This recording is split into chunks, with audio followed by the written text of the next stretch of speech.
কিছু মৃত্যুর আলামত আছে, এটাই প্রমাণ করে এটা ভালো মৃত্যু নয়, এরকম আলামত আছে না নাই? এক নম্বরে হলো আল ইন্তেহার, আত্মহত্যার মৃত্যু। সমাজে আছে না নাই? উখিয়াতে তো নাই না?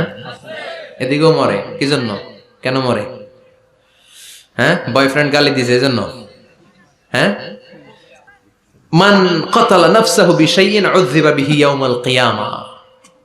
যে জিনিস দিয়ে যে যাকে মেরেছে, আত্মহত্যা করেছে, সুইসাইড করেছে, কিয়ামতের দিন ওই জিনিস দিয়ে সে তাকে মারবে, এটাই হবে তার শাস্তি। ওড়না পেঁচিয়ে যারা আত্মহত্যা করলো ওর শাস্তি ওড়না পেঁচানো। বিষ খেয়ে যারা মারা গেল তার শাস্তি জাহান্নামের বিষ খাবে আর চিৎকার করবে। ছুরি ঢুকিয়ে যারা মারা গেল জাহান্নামের আগুনে ঝলসানো ছুরি শুধু ঢুকাবে।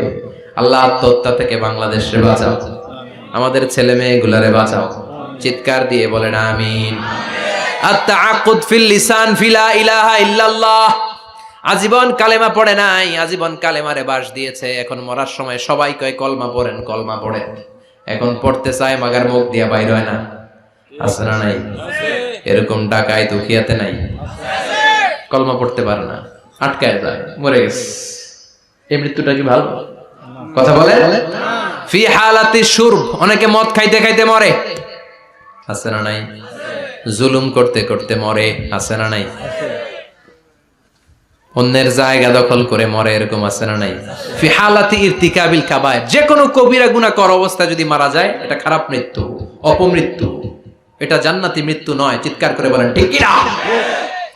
এরপর ফি সাখাতিল ওয়ালিদাইন, বিশ্বনবী বললেন কোন ছেলে যদি মারা যায় এমন অবস্থায় মা বাবা তার উপর রাগান্বিত, এটা ভালো মৃত্যু? কথা বলেন। গোটা পৃথিবীর বুকে মায়ের চেয়ে আপন কেউ আছে নাকি?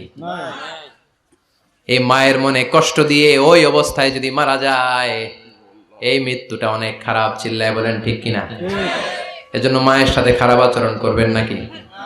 কথা বলেন। যার মা নাই সে জানে মা না থাকার কি জ্বালা, ঠিক কিনা? যখন রাত্রি নিঝুম এই চোখে ঘুম, একলা শুধু ঘরে, তোমায় মনে পড়ে মাগো, তোমায় মনে পড়ে। যখন রাত্রি নিঝুম এই চোখে ঘুম, একলা শুধু ঘরে, তোমায় মনে পড়ে মাগো, তোমায় মনে পড়ে। এজন্য মায়ের দোয়া সবচেয়ে বড় দোয়া। মা রেগে আছে, মা বদদোয়া দিয়েছে, বাবা বদদোয়া দিয়েছে, বাবা আপনার উপর অসন্তুষ্ট, ওই অবস্থায় ছেলে মরলে এটা কি ভালো মৃত্যু?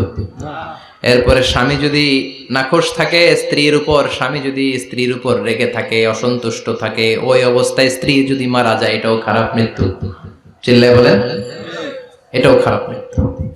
এরপরে লাউ ফারিহাল মুসলিমুনা বিমাউতি, কোন লোক মারা গেলে যদি এলাকার মুসলমানরা খুশি হয়, এটা কি ভালো মৃত্যু নাকি?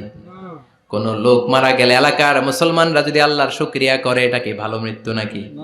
আমরা কি ভালো মৃত্যু চাই নাকি খারাপ? আমরা শাহাদাতি মৃত্যু চাই, ঈমানের মৃত্যু চাই। পড়েন আমিন। এজন্য রব্বুল আলামিন বলেন বাল তুসিরুনাল হায়াতাদ দুনিয়া ওয়াল আখিরাতু খায়রুন ওয়া আবকা। ক্ষণস্থায়ী দুনিয়াটাকে তোমরা বড় মনে করো, এটা বড় না, বড় হলো আখিরাতের জীবন। এজন্য আখিরাতের জীবনের জন্য প্রস্তুতি দরকার, আছে না নাই? মরণ হচ্ছে সবচেয়ে বড় প্রস্তুতি, মরণের চিন্তা। মান কানা ওয়াইদান ফাল মাউতু ইয়াকফি, যে নিজেকে সোজা করতে চায় মৃত্যুর চিন্তাই তার জন্য যথেষ্ট। আজকের এই আলোচনার পরেও কি আমাদের টনক নড়বে না? আজকের এই কথাগুলোর পরেও কি মৃত্যু নিয়ে আমরা ভাববো না? আজকের আলোচনার পরেও কি আমার হিসাব শুরু হওয়ার আগে আমি একটু নিজের হিসাব কষে নিব না? আল্লাহ আমাদের সবাইকে কথাগুলো বুঝার ও আমল করার তৌফিক দান করুক। আমরা পড়ি আমিন।